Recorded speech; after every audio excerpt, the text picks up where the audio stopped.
ఉంటే అసెంబ్లీకి రా, లెక్కలు తేల్చుకుందాం. మాజీ సీఎం కేసీఆర్కు సీఎం రేవంత్ రెడ్డి సవాల్.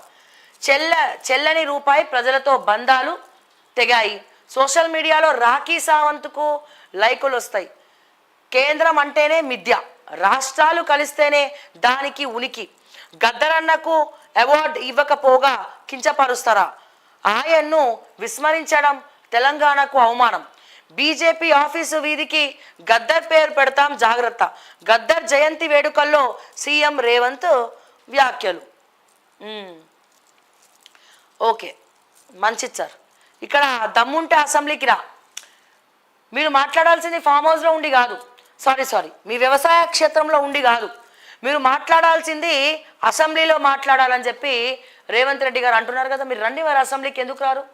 అసెంబ్లీలో ప్రశ్నించండి, అసెంబ్లీలో మాట్లాడండి, వచ్చి చూపించండి మీ ప్రతాపం ఏందో. మీరు రాకపోతే ఇట్లనే అంటారు, కట్టాలు పట్టుకొని నడువు, లేకపోతే పాక్కుంటున్నాడు. ఇప్పుడు ఆయన ముసలాయన అయినాక ఆయన కూడా కట్టలు పట్టుకొని నడవాల్సిందే, అది సర్వసాధారణం. ఆ మాట్లాడినంత మాత్రాన అవమానకరంగా ఫీల్ అవ్వాల్సినటువంటి అవసరం లేదు. ఇప్పుడు రేవంత్ రెడ్డికి మా అంటే ఇప్పుడు 55 సంవత్సరాలు ఏమో ఉంటాయి, ఎంతో ఉంటుంది నాకు తెలియదు ఏజు. సో ఇప్పుడు ఆయన చురుకు ఉండొచ్చు. ఆయన కూడా 70 సంవత్సరాలకు వస్తే, 75 సంవత్సరాలకు వస్తే అతను కూడా కట్టబట్టుకొని నడవాల్సిందే కదా. అప్పుడు కూడా ఎవరో ఒక్కరు ఆయన నా డైలాగ్ అంటారు, ఏమని? కట్టబట్టుకొని నడవయ్యా రేవంత్ రెడ్డి ముందు, తర్వాత చూద్దామని.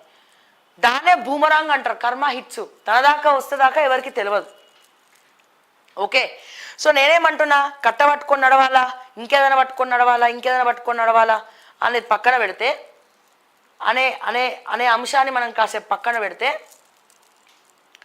అసెంబ్లీకి రమ్మని చెప్పి పిలుస్తున్నాడు కాబట్టి మీ బీఆర్ఎస్ పార్టీ కార్యకర్తలు కేసీఆర్ని మొక్కుతారో, లేకపోతే అడుక్కుంటారో, ఏం చేస్తారో, బతిమలాడతారో, సార్ వీళ్ళందరూ అవమానిస్తున్నారు అసెంబ్లీకి రావట్లేదని, అసెంబ్లీకి రండి సార్ అని చెప్పి మీరు అడిగి తీసుకురండి కేసీఆర్ని. కేసీఆర్ ఒక్క డైలాగ్ చెప్తే 100 సార్లు ట్రోల్ చేస్తున్నారు. అట్లనే అసెంబ్లీకి వస్తే మరి ఇంకెన్ని లైకులు వస్తాయి? అండ్ ఇదే లైకుల